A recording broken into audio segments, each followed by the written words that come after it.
family members follow the same path and they get the same result. So if Mm. all family members don't exercise and eat bad food, then probably most of them are going to get the illnesses that we're talking about, the obesity, the heart disease, the diabetes.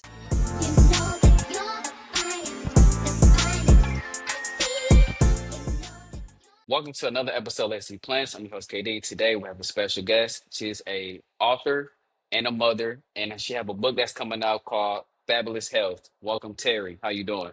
I'm good, Kadeen. Thank you so much for having me. Oh, yeah, no problem. So let's get straight to it. So, reading your book, you mentioned you had an eating disorder. When did you realize you had that problem? Well, I didn't think it was an eating disorder ever, actually. I was obsessed by being the fittest, the healthiest, the thinnest, the best. I'm a bit of a type A personality.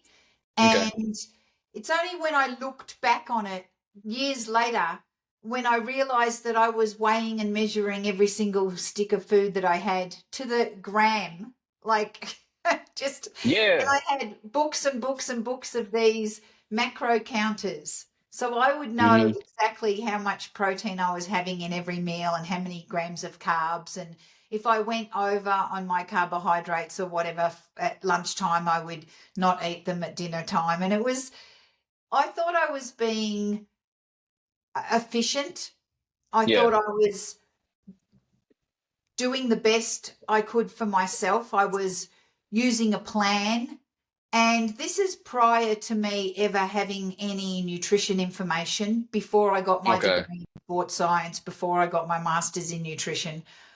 I was following gurus, and I actually read books and thought, hey, this person's really good and I really agree with what they're saying and it all makes sense and I'm going to do that. And I did it 100% perfect.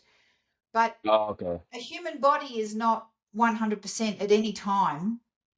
And Right. I think if you do start weighing and measuring your food and you miss out on things because you're worried about macros and grams of fat and all that kind of stuff, it can actually upset your mental health. And it's only 10, Mm. 15 years later that I realized that maybe I was a little bit obsessive. My husband used to tell me I was obsessive, and I just said, no, I'm just being efficient and I'm just doing the program. So get off my case. Yeah. I understand, no, because I had similarities. I would be very self-conscious of myself, and sometimes I would do things. I'll be overthinking sometimes, or man, what's an example I can think of? I'm not gonna lie and say I was extreme, like starving myself, things like that. But I was definitely trying to doing try to do unhealthy things that I'm thinking it is healthy, harming my body and not helping my body at all. I'm trying to explain what I'm trying to say, but it's not making sense how I'm coming out. But one of the things that stood out to me, one of the things I said, many things. Okay, let me start over. Me reading your book, one of the things that stood out to me when you had mentioned about your family being obese, mentioned that there's the family history of, like, I think you mentioned your father siblings was obese. So you thinking it's genetics, right? So so explain to me, what was that moment you realized during that time, like you have that impression that, okay, I'm gonna be this size forever because my family is like that. Oh, when I was a teenager, for sure. Okay. Yeah. You know how some kids take after some parent and the other kids in the family take after the other Right. parent? Well, as you mentioned, my dad's family were all obese, like so obese that they couldn't buy clothes to fit them and they had to wear what we call muumuus, a little bit like Homer Simpson. I don't know if you've ever watched the Simpsons, Of and he course. decides to get really fat so he can go on Yeah. disability, and he wears this tent. That was so Yeah. fun. Uh, but back then in the 70s and 80s, when I was a little kid, you couldn't buy big clothes if you were really, really obese. And so my dad's sisters, they just wore these things. We used to laugh and call them rent a tent. I mean, it was not very nice of us, but Yeah. he struggled with his weight. I was put on a diet by a doctor when I was 4 years old. I Yeah. loved Yeah. food so much. If you give me food, I'm going to eat it. And it doesn't matter if it's not healthy, I'm just going to eat it because I love the texture, the taste, the emotional pull of food. And that was the Mm, same for my dad's family, his sisters and him and me. We were all what we call cut from the same cloth. And then my mum and my brother, they don't care. Like, is there a donut in front of them? They don't want a donut. You know what I mean? Like, they right. don't care. It doesn't have an emotional pull to them. My mother, she weighs like 95 pounds or something. You know, she's shorter than me, but she's a tiny little thing. And she only eats when she has to fuel her body and Yeah. put nutrients Okay. in. Whereas my dad and I, we couldn't walk past a bakery without stopping in and getting a cake. Mm. You know, your relationship with your father reminds me of my sister and my dad relationship. They both like to eat, and like my dad was pretty big and my sister, she's right now losing weight, and it made me think about them too. And one of the things that stood out was that you said the doctor put you on a diet plan at the age of 4. Why is that? That's I've that's got that's no ridiculous. idea. I think the thing was, we're talking early 1970s here. And Oh, okay. I was a chunky, chunky kid. And in Mm, the 70s, yeah, I couldn't give you a percentage, but I don't think, 1 or 2% of kids were overweight in the 70s. Most kids were hmm. normal weight.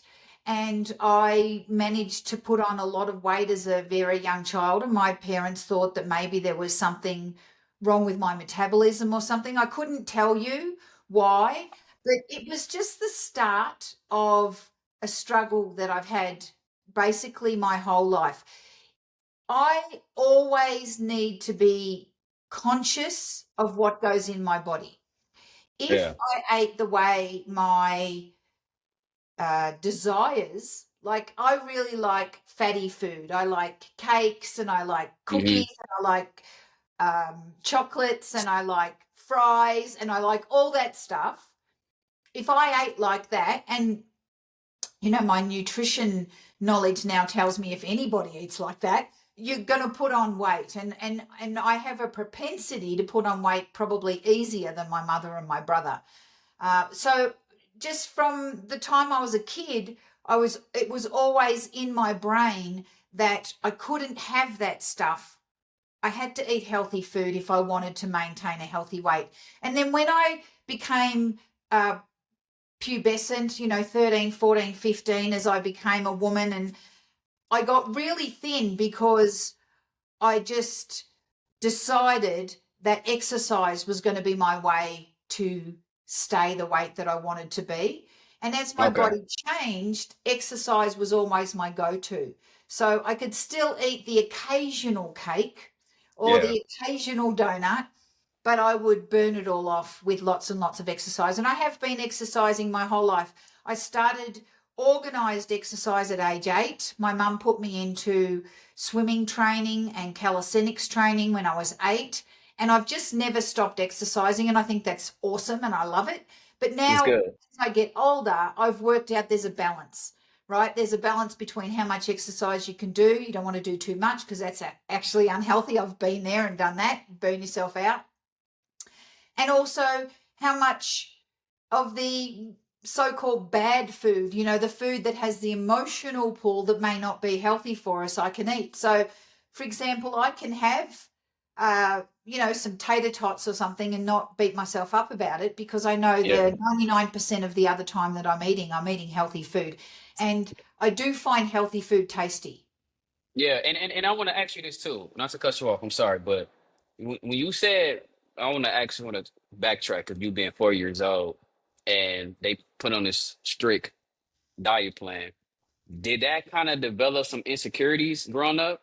Oh my God, yeah. Yeah, I always thought I was just born to be fat. Yeah. And Yeah, because okay. of what we call, the familial, my aunties and my cousins and my dad all being obese, I just figured that was my way in life, that I was going to have to fight not to be fat. And sorry for using that Okay. word fat. I know it offends people, but Hey, I had yeah, fat on my body, and yeah. it just seemed to me like I would be spending the rest of my life fighting against this excess weight. And it took me a long, long time to realize that, yeah, I may have the fat gene, whatever that is. I don't even know if it's a thing, but I may have it, but I'm the one in control of it. And by choosing to eat healthy food, I can keep my weight at a normal weight and not be concerned about, lifestyle diseases and being obese. Okay, okay, and I want to ask too. You mind me asking? In your book, you mentioned how you grew up really didn't have any snacks. Your mother was always like active, I believe, right? So, was there any time that your father and your mother would like crash, like argue? No, no, because 99% of the time she made us healthy food. It was when Oh, okay. it was when my dad and I maybe went out on a Saturday to go shopping without her. We'd go to the bakery, or it's like we Oh, would okay. sneak away and get naughty things. Oh, So okay. it's quite Okay. funny when you think about it, but there was never any tension in our house about that. Mum, she cooked healthily, she ate healthily. She knew my dad struggled. If she wasn't going to tell him he couldn't have a donut or he couldn't have some fried chicken or whatever it was that was happening, but it wasn't Yeah. an everyday kind of thing. His best friend owned a company called Mr. Donut. Yeah, And you're saying that. Yeah, I yeah, remember that in the so book. he Yeah. used to come home. You can't see, but boxes, huge box. I can't even do it because I'm not in camera, but huge boxes of not just donuts, tarts and cakes and apple pies and things like that. And he would Yeah. probably come home with those maybe twice a year. But Hmm. and he'd say, "Oh, I went to see my mate, Mr. Donut, and he's giving you these, prezzies and stuff." And my mum wouldn't Yeah. mind if we had, a couple of cakes or a couple of donuts or whatever. But as I say, he was my dad's best friend, and I reckon he was going, he was going Yeah. over Okay. seeing him like every week or something. And Yeah. what That. do you do when you go to see a guy who owns a company called Mr. Donut? You sit down, you Yeah. have a cup of tea, and you have a donut. Yeah. Yeah. My dad. He was like that. His big weakness was gummy bears. So like he'll send me or maybe like one of my siblings or anyone to like here, this how he will bribe us where he'd be like, okay, you grab what you want to grab, but grab me some gummy bears or grab me some things that he is supposed to be eating. So this was way before I knew about him being a diabetic and stuff like that. But yeah, no, my dad definitely had a little clever ways of getting what he wanted. So that's funny that You you don't want to say no mentioned to your that. dad when you're a kid, do you? You just say, Right. okay, because I had no idea about nutrition as a kid. I knew that, Mm, there was healthy food and there was unhealthy food, and we ate healthy food most of the time at home. And oh, okay. occasionally we ate some unhealthy food. And that was about the extent of my nutrition knowledge. But if my dad said, go to the shop and buy me some gummy bears, I'm up for it because I want some gummy bears too, right? Me too. Yeah, me too. Me too. And so I want to know, like, so in your household, can you say your weight was okay living with your parents when your mother was cooking healthy foods? Yes, as I Okay. say, as a Okay. child, I fluctuated a little bit, but on the whole, I didn't think I was too chunky. I did a lot of exercise, and once I Okay. became, 13, 14, 15, a lot of weight just naturally came off, and I was quite, I would say, regular size, maybe even a little bit thinner, Yeah. between 13 and 16 or 17. Okay. And then when I left home, all that went out the window, right? Yeah. I was just gonna get to that. That's what I want to ask. Like, what had changed when you left home? Like, what made you, Dude, start I could go to developing like bad McDonald's bad habits? anytime I wanted. Oh Nobody's man. telling me I couldn't eat that stuff. I was drinking too. In Australia, you're allowed to Oh. drink alcohol when you're 18. So I left Oh. home when I was 18, and now I'm eating cheese, and I'm eating and I'm drinking alcohol, and I'm buying fries, and I'm going to McDonald's, and I'm doing all the bad things. and Yeah. I put on a ton of weight between the ages of 18 and 21. I think the heaviest I think I got to like 180 pounds. Yeah, 100. But that's not bad though. 180 pounds not bad. That's not Well, bad. it was pretty big for me. So, Okay. and Okay. then No, that's and not then bad. obviously I'm like, okay, so I get to the point where I'm like, this is not working. So now I'm an adult, I'm 21 or Right. 22 or whatever, and I'm thinking I have to do something that is going to bring me back to my normal weight, not 180 pounds kind of weight. So So you don't mind me asking what weight you was at before you was 180? about 150. Oh, so you gained 30 pounds. Okay, Yeah, yeah. yeah. So I'm 5'8". At the time I was 5'8" and a half. I've shrunk a little Oh, bit, but okay. 5'8", 150 pounds is all right. I'm about that now, so I'm not too worried about it. But um, what I started to do with no nutrition knowledge, of course, Hmm. is exercise. And I've since learnt that exercise is beneficial, but unless you've got your nutrition under control at the same time, losing Right. weight on exercise is quite difficult. I used to get up at 5 o'clock in the morning, ride my Hmm. bike 2 miles to the swimming pool, swim a mile in the swimming pool, Yeah. and then before I left the swimming pool, I would buy a Gatorade, which is full of sugar, and a Yeah. Snickers bar, and Hmm. have that for breakfast. Oh, So all that work, all that swimming and that riding that bike, instantly the Gatorade and the Snickers bar, I might as well have just stayed in bed for 3 hours. But yeah. you learn things over time. Yeah, you And do.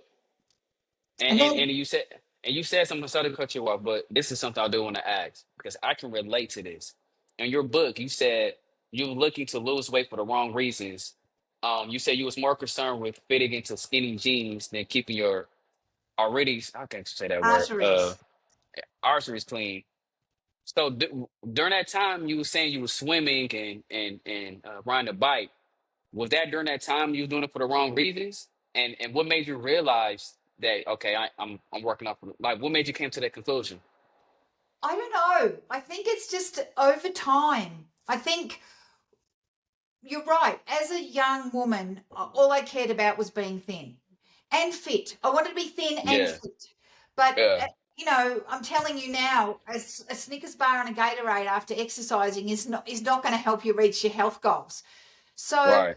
it just it just happened over time, over a long, like I'm talking decades, a long period of time, reading articles, learning about nutrition, and then eventually going to school, going to university.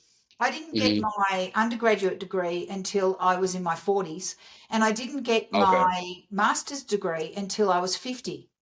So it there was a lot of trial and error. In my 30s, I did stupid stuff. I decided that I didn't want to eat anything. I exercised myself stupid. I danced all night. 30s for a woman is an awesome time. I Yeah, went night clubbing, and all I did was eat lettuce and go for runs. And that was completely unhealthy. But gee, I had the body I dreamed of, right? right. And then in my 40s, I realized, well, I can't sustain this anymore. So then that's when the study comes in. That's when first of all, I got a certification as a personal trainer. There was a little bit of nutrition Okay. knowledge in there. Then I went to university and did the undergrad in sports science, and we did sports nutrition. And over this period of time, I do have to eat food, You Yeah, can't right. just dance your life away and drink champagne and expect to be healthy. So it took a long time. And then once I started really reading the science, that was probably in like the mid 2000s, like 2010 and on. When I was at university, I was reading a hell of a lot of science. Yeah, And then I was like, okay, you really got to knuckle this down. We got to find out how can you be the healthiest where you're not running yourself dead every day, like running, exercising, being a grumpy person. Because if you're not fueling properly and you're exercising too much, you are a pain to be around. So I right. wanted to improve my mood, and stop being so uptight Mm. and mean with people, because I obviously wasn't getting enough nutrition.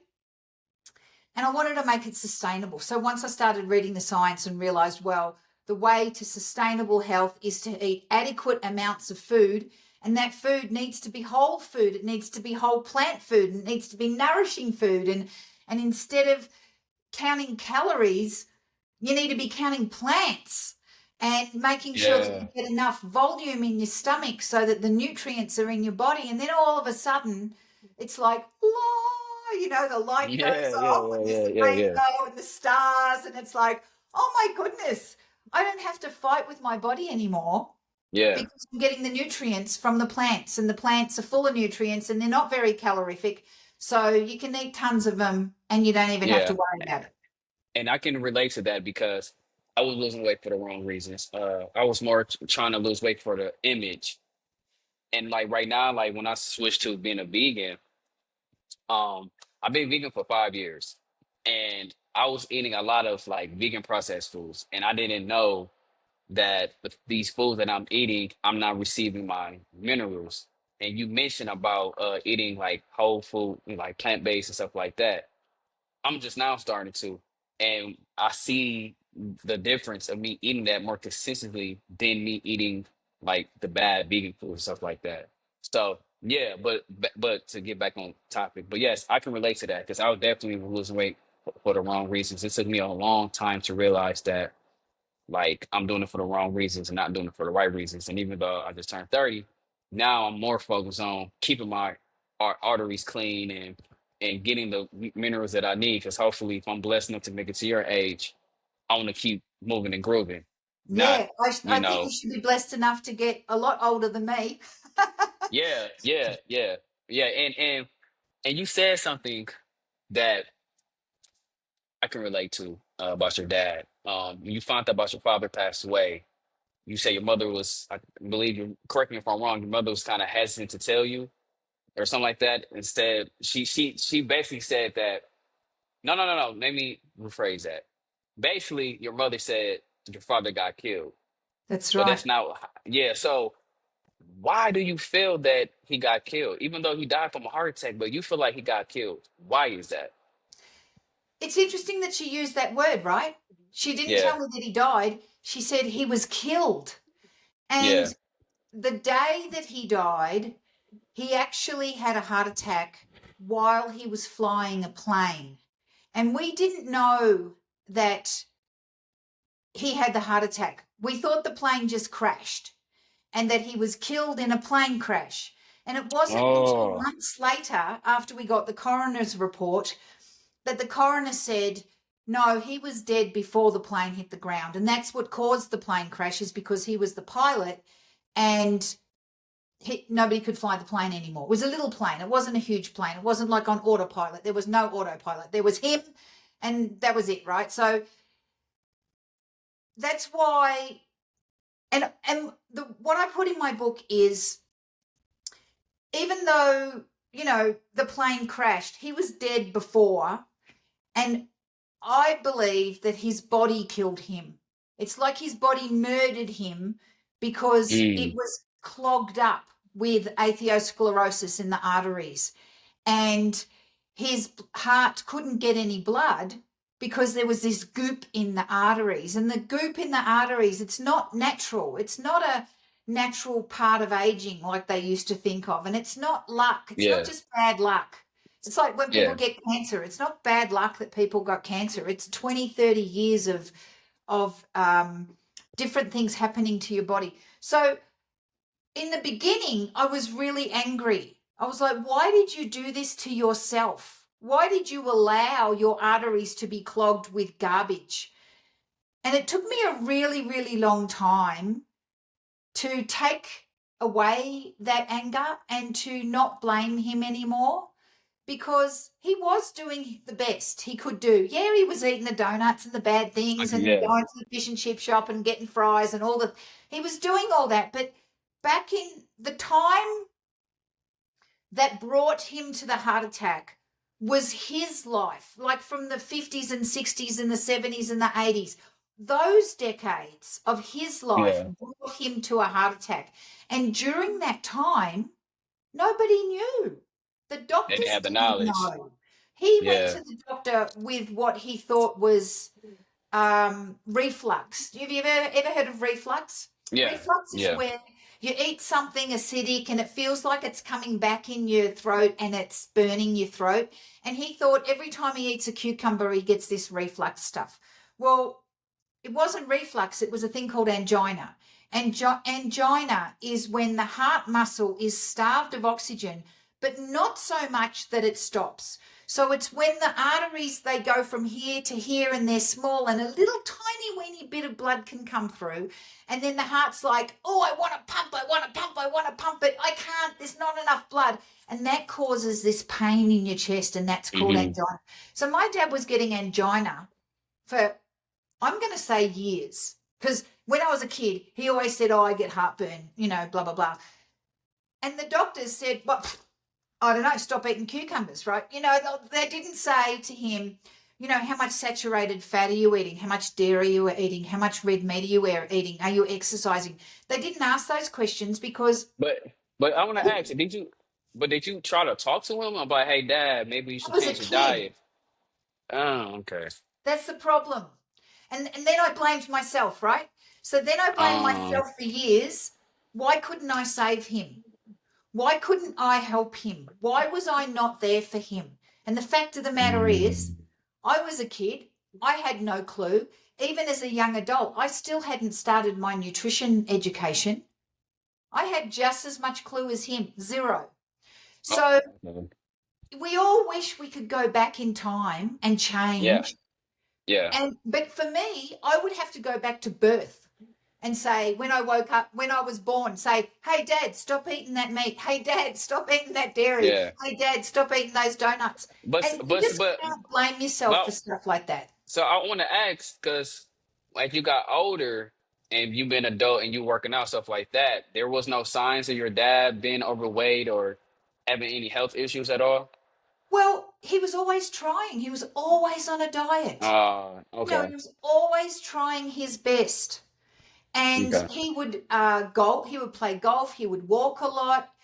Um, Okay, I just see what you're didn't saying. understand the nutrition. He said to me once that a meal is not a meal unless there's meat on the plate. And for Okay. him, being on a diet would mean eating steak and potatoes and salad. Mm. That would be him being on a diet. And he would find that really hard because he liked the butter and he liked the cheese and he liked the sauces and he liked all the extra, the fried thing. He liked all the things. So for him to eat steak and salad and a baked potato, that would be like torture. Uh, yeah, no, definitely. That's how my dad see. You know, I was angry with my dad when he died with for a second because of the bad habits he had. And when I look back at it, he tried because he even told me, "Hey, I want to go." He mentioned about having thoughts about going vegan because I had a vegan burrito, and I let him try it and he liked it. But it gets to the point. No, my dad did everything the best he could, but it was so hard for him because it's like what you said, like when a parent grew up a certain way, they have a lifestyle, it's hard for them to break that lifestyle. And my dad, he had a lifestyle, snacks, smoking cigarettes, stuff like that. So that's all he knew growing up. So for him to change, it was just hard for him. He did everything he could, and it it gives me peace, but sometimes it still, bothers me the fact that he's not here with me physically. You know. Yeah. So yeah, yeah, And you yeah, do and think about, what could I have done? What could I have done? right, And the hmm fact of the matter is, KD, you did everything you could have done. yeah, So never ever think to yourself that I could have done anything different, because you couldn't. You did what you did and you did your best. And yeah, people make their own choices. And he may mm, have been trying in his own way, but maybe it yeah, was too little too late. And that, maybe that's the same with my dad too. Too little too late and not enough knowledge. And yeah, the thing is, over the past 30 years, information, and when I'm talking about information, I'm talking scientific studies, have shown us that the way to longevity and abundant health is through eating plants. And Mhm. but it's taken a long time to make that mainstream. The studies started back in the early 90s, but even today, like I was on Instagram today and I saw one of my favorite gastroenterologists talking about a brand new study. A brand new study came out yesterday saying that eating plants is good for your gut. It's like, thanks, Captain Obvious. Like, do we Right. need another brand new study to tell us that eating plants are good for your gut? Apparently we do, because a lot of people still don't know. They So don't. as time progresses, I think there's going to be more awareness. More people are going to be understanding that the way to a healthy body and to longevity and to not get these diseases is to eat more plants. But I think there's a long way to go. I think the vegan community knows, the doctors, some of them know, and the research community knows. But what we need to do is tell the public about it, because there's so much misinformation out there. There's people out there. If you ask ChatGPT what the best diet for human health is, they will tell you it's the carnivore diet. And the reason ChatGPT tells you that is because the information that goes into ChatGPT is not scientific information. It's garbage from the internet. It's what people Yeah. put into it. People who are not educated in nutrition, they put that information into ChatGPT. And then people Yeah. who are not educated in nutrition ask the questions and then they get the wrong answers. So Yeah. there's so much misinformation going on. And I think with podcasts like yours and my book and all the other people who are trying to spread the word of the plant-based lifestyle, I think eventually we're getting it out there into the public, and I think Yeah. that's going to be beneficial to human health. And I want to ask you this too. You doing your research about nutrition, if I'm saying that right. Um, why do you think people so addicted to certain foods they eat? Why do you believe people have a hard time putting down the snacks and things that's unhealthy for you? Well, there's a couple of reasons. Well, one, emotional. There's an emotional pull to them. There's a cultural pull to them. Maybe they're things that Mm, they were fed as a kid. Maybe it's culturally significant to them in their family and their culture. And number hmm. three, there are food scientists working for all the food companies, and they make their products so that they have this thing called a bliss point. And a Yeah. bliss point is a measure of sugar, fat, and salt that Okay. is such that it attaches, it sets off a, um, sorry, my brain's gone crazy. You good. You Uh, good. You good. it sets off the neurotransmitters in your brain to get the pleasure hormones active. So, dopamine is the pleasure hormone.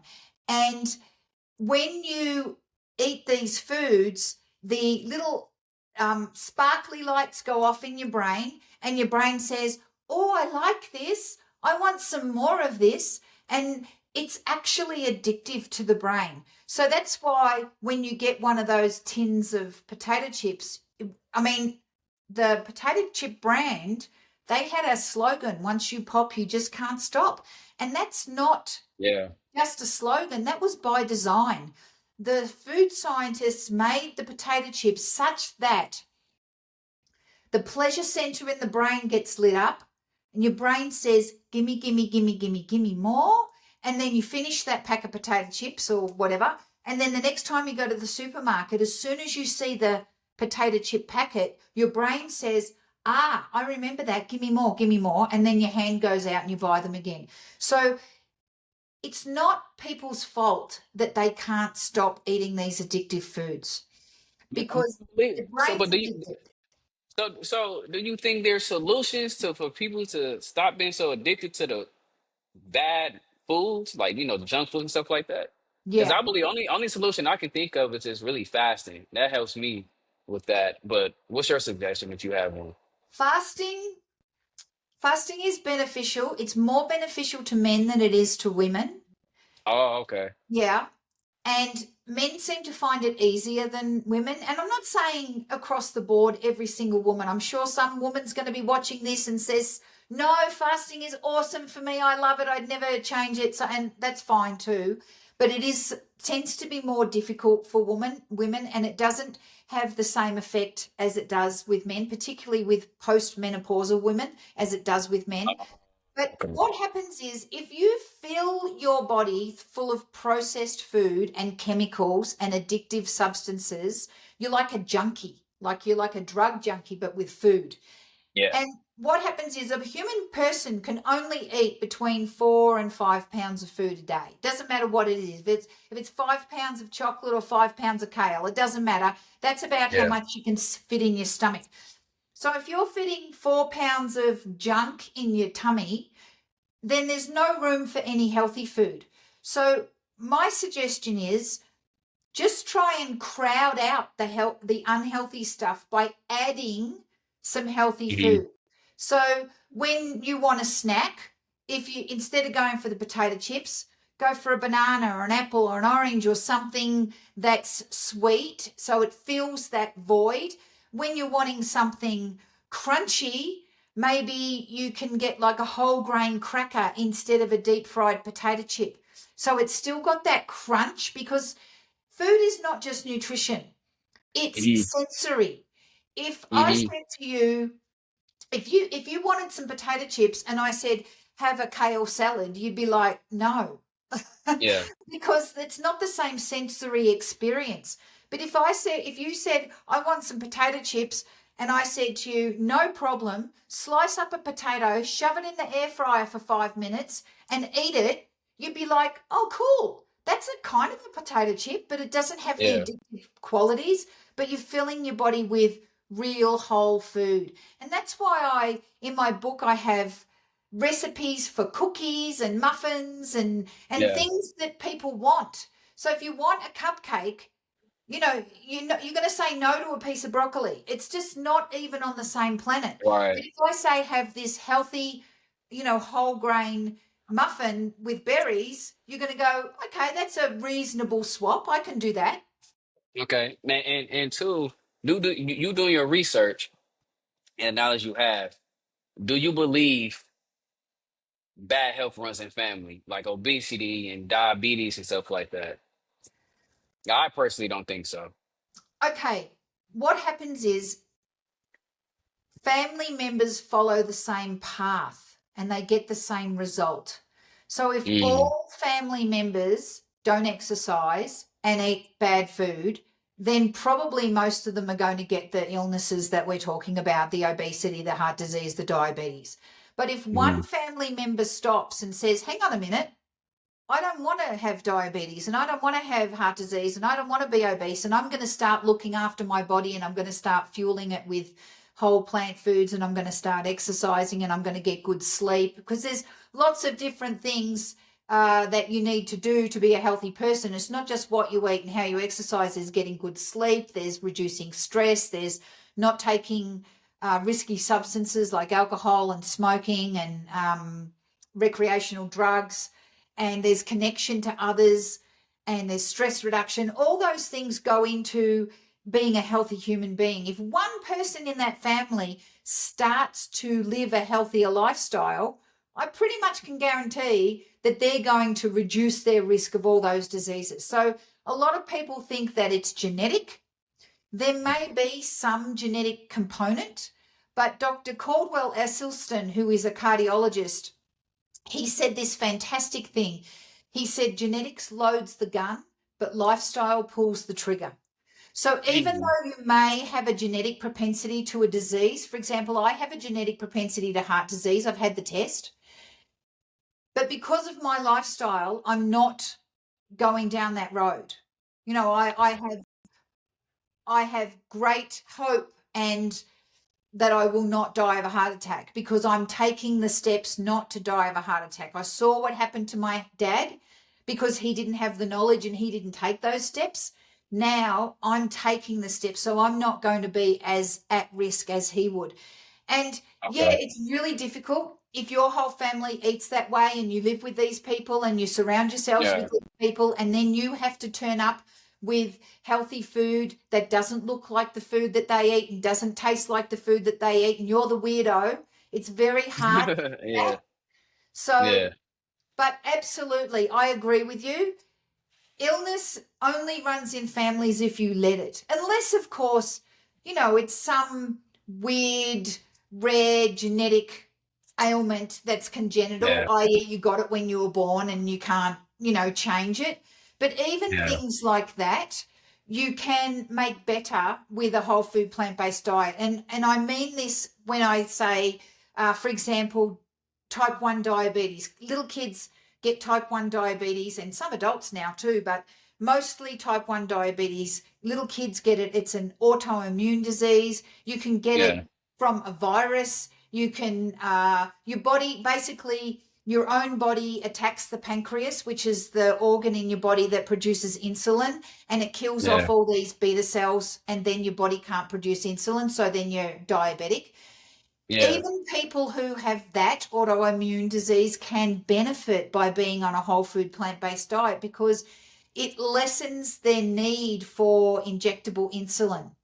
And I believe too, it's the parents that plays a role of some of these kids that's have bad health. There's a relative that I see, and like her daughter got black around the eyes, neck is black, and to me, I'm like, okay, that kid look like she's borderline diabetic. That signs of like a diabetic person. And what do you think parents can do better to have their kids eat healthy and be more active? So they won't follow the same patterns as, people in their family. Yeah. Well, the first thing is education, because I really believe that every parent does the very best for their child. And it's very easy to stand back and point fingers and say, oh, you're not doing it right, blah, blah, blah. But let's assume that every parent thinks they're doing the best. What they're missing is knowledge. What they're missing is information. So Yeah. if we get that information and that knowledge to them and we teach the parents, hey, your kids will thrive if you give them fresh fruit instead of fruit juice or fizzy drinks, sodas. Your kids will thrive if you give them 3 or 4 portions of vegetables every single meal and little tiny portions of the stuff that you're giving them now. The kids Right. will get healthier if you lead by example. So it's no good the parent going to Chick-fil-A and stuffing themselves stupid with fried chicken and fries and telling the kid they have to eat a salad. It's not going to work like that. The parents need to model the behavior. When the parent's hungry, they reach for a piece of fruit. They offer the piece of fruit to the kid. When the parents have dinner, they have a side salad. They offer the kid a side salad. And I think just by modeling behaviors like this, just makes it normal and natural for a child to eat healthy food in the long run. Yeah, I like that. I like that because I've been noticing that, going to the grocery stores and seeing these young kids, they're not taking care of their health. It's just sad to see. And what I want to ask, why do you think people so dependent on doctors? Because I believe that your body can heal you, but it seems like a lot of people is so like they believe what everything the doctor tells them, and I just don't understand that. So like if you have any suggestions, like your opinion, I'm basically what I'm asking you is why do you believe people always believe everything what a doctor tells them? Because they take the responsibility away from themselves. It's very easy to place the Mm, responsibility with somebody else. This doctor went to university for 15 years and he's or she has got all the, you know, diplomas and whatnots and they know what's going on. And I just don't know because I didn't go to university for 15 years and I'm not a doctor, so I'll just believe what this person says. It's very easy to transfer responsibility. It feels much better. And I think what we need to do is we need to take personal responsibility. What am I doing that has sent me to the doctor? Like, for example, last year I had to have knee surgery. I skied down a black run knowing that my knee was not well. I fell on the ski run. I ripped my ACL in half and I had to have surgery and it was my fault. I Yeah. so I took responsibility for that. And the same goes with if we're obese or we're pre-diabetic or we go to the doctor and we get our cholesterol done and it's really high or our blood pressure's high. We don't say to the doctor, hey, fix me, give me a pill, make me better. What we need to say is, how did I get here? What did I do to bring me to this situation where I have high blood Right. pressure and I have high cholesterol? And if the doctor says, oh, nothing, don't worry about it, I'll just give you a pill, you need to find another doctor that will ask you the questions. Okay, how much exercise do you get? What do you eat? How much sleep do you get? How is your stress? What's your family life like?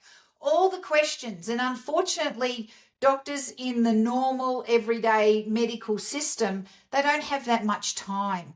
So if you can find a doctor that has done a lifestyle medicine course, like the American College of Lifestyle Medicine course that I did, we're taught to spend time with the patients. We're taught to say, Hmm. tell me about yourself. What are you doing? What do you think you could do that would make you 1% healthier than you were yesterday?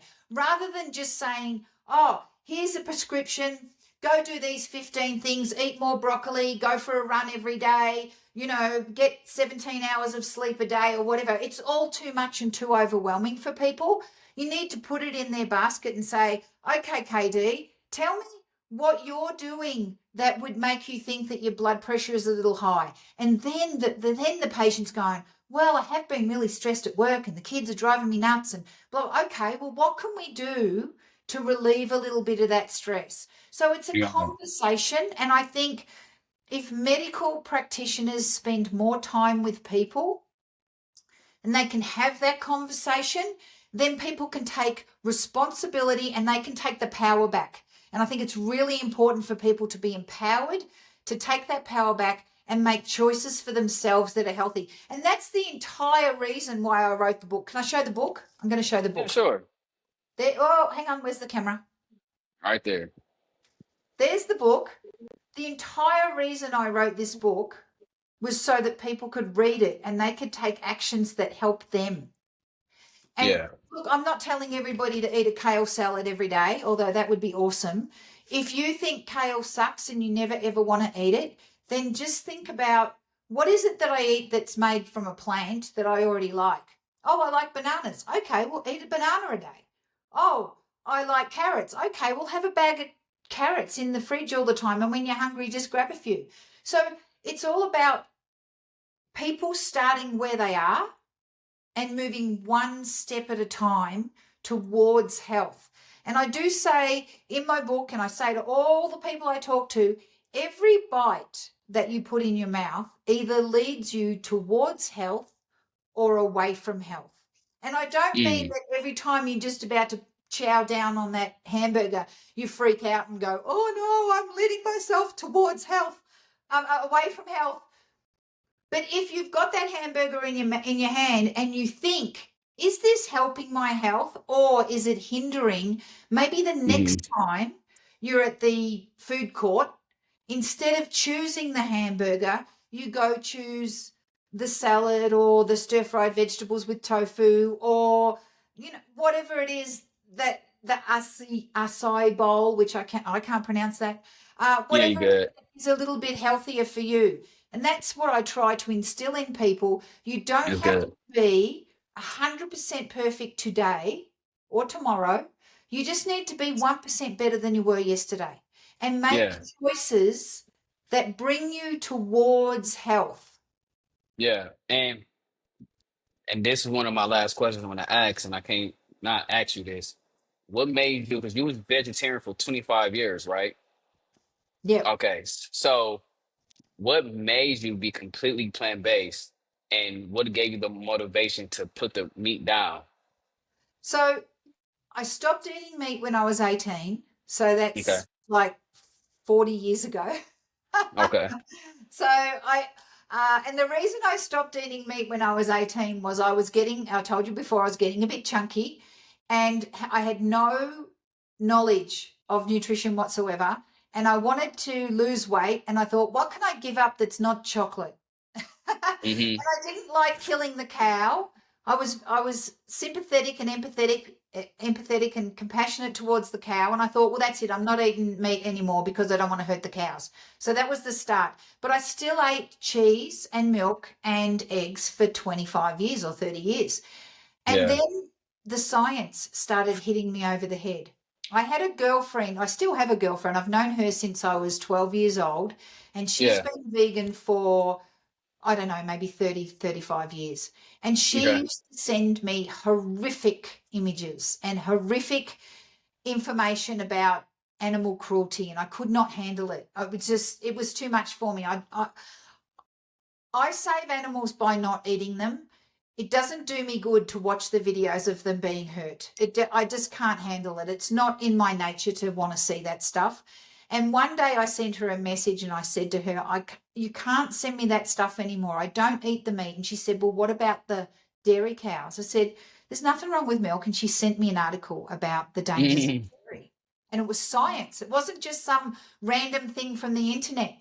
It was science. And I was like, oh, I didn't know that. So then Yeah. I went down the rabbit hole of, I don't know if you've heard of PubMed. It's the science. Mhm. PubMed is like a search engine for scientific literature. So I went Mhm. down the rabbit hole and I started reading, and the more I read, the more I realized the dairy and eggs were no good for you. And then overnight, I just said, that's it, I'm going vegan. Because the science, Mm. don't lie with the science. Once you know something, you can't unknow it, which is why I cannot look at torture to animals. I never want to see it because I think it's too Definitely. traumatic. Uh-huh. But when you read the science, and the science categorically says that the saturated fat in the dairy and the eggs is contributing to heart disease, and that the casomorphines in the dairy are addictive, and that you can get breast cancer from the dairy, Mm. I'm like, well, I can't unknow that. I can't pretend that doesn't exist because I want a cheese sandwich. I'm just like, no, I'm not going there again. And that was 2015 actually, was the day, Okay. 1st of November 2015 I went vegan. Mhm. Okay. Okay. Okay. No, that's good. That's very interesting. And yeah, that reason why I went vegan because I didn't do. I'm not gonna lie. I didn't do it for the animals. I just did it because I didn't want to have bad health in my family. Bad health runs. I'm saying that all wrong. Bad health runs in my family. My father was a diabetic. His father was a diabetic. Bad heart runs in my family on both sides. My father and my mother's side. So transitioning is been very helpful. Now, as far as with the animal cruelty, I don't know. I'm not really. I'm not gonna lie to you. I'm not really a big animal activist. I can't say that, but I can't see myself harming an animal. Like I always want to on the farm. I can't see myself selling a cow to someone. I just can't do that because of the connection. I feel like when you start eating animal products, you have a connection with the animal. It's kind of weird. That's right. Yeah, And yeah, yeah, look, I'm not an animal activist, but my activism, oh, look at us, we both can't talk. My activism is not eating them, not yeah, yeah, contributing to their torture, not contributing to their harm. And yeah. to love animals. I had a mouse in my house yesterday, and I bought a little trap that doesn't kill them. It just catches them in a little box. And then I took the little box into the forest and I let the mouse out, because I can't kill a mouse, because all he's trying to do is have a banana, right? He's eaten my bananas in my cupboard and he's just hungry. So I'm like, okay, well, I don't need to kill you for that. I can just take you into the forest and you can go and get your own dinner. Yeah, no, definitely. Yeah, yeah. And why do you think people need to put the meat down? Well, the saturated fat. I mean, that's the number one. The saturated fat. There's other things called heterocyclic amines that are carcinogenic, and there is a compound in the body called TMAO that the body makes, and it makes Hmm. more of it when you eat the cooked meat, and that is also carcinogenic. In 2018, the World Health Organization released a paper that basically said that red and processed meat was as carcinogenic as smoking and asbestos. Now, Mm. if you have a house and it's got asbestos in it, the men come Yeah. in their hazmat suits and their breathing apparatus, and they won't go near that house because it's got asbestos in it and they're scared of getting lung cancer. Well, dude, then they go to McDonald's and have a hamburger. They might as well just go into that house without the hazmat suits on because it's the same deal. Yeah. Okay. But yeah, um so this is pretty much my last question. When are your book is well, I cannot get my words together. When is your book is coming out? Your book, Fabulous Self. When can people can expect that book? This book is out now. So Okay. you can buy it anywhere books are sold. It's self published, which means that you can get it on Amazon and it will come to you tomorrow through Prime. So that's not a problem. Okay. But if you don't like buying from Amazon, and I know some people don't like buying from Amazon, you can order it through a bookstore. You just have to say, can you order me the book, Fabulous Health by Terri Chrisman? And then they'll send it to you. But it might take a couple of weeks because it's print on demand. The other Yeah. thing is, this is a hardcover, and I have soft covers. And if you live in America, I can send you one myself. So I have stock of these myself, and I will personally autograph it for you and sign it for you, and I can send those to you. And you can do that at my website. It's called fabuloushealthbook.net. Yeah. Perfect. Perfect. Well, that's all the questions I have. I want to say thank you for sharing your knowledge. Thank you for being patient with me. I know it was a little late. So I want to say thank you. And whatever I can do to help to support your book or anything you have up and coming, please let me know.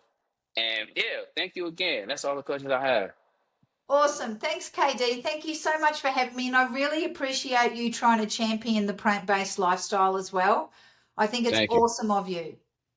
Thank you. Thank you. Appreciate it. And we got to do this again. So I'm looking forward to speaking to you again. Yeah. And tell me, where are you located? Milwaukee. I didn't even tell you that. I thought so. Yeah, Milwaukee, Milwaukee. right. Okay. Well, Yeah. yeah, Yeah. no, I don't often go to Milwaukee, but if I ever do, I'll let you Oh, know. I'll look you up. yeah. I'm planning on going to Vegas. I have family in Vegas. Cool. So yeah, I'm definitely gonna let you know when I'm down there. Awesome. Awesome. All right. Well, thank you. Mwah. No problem.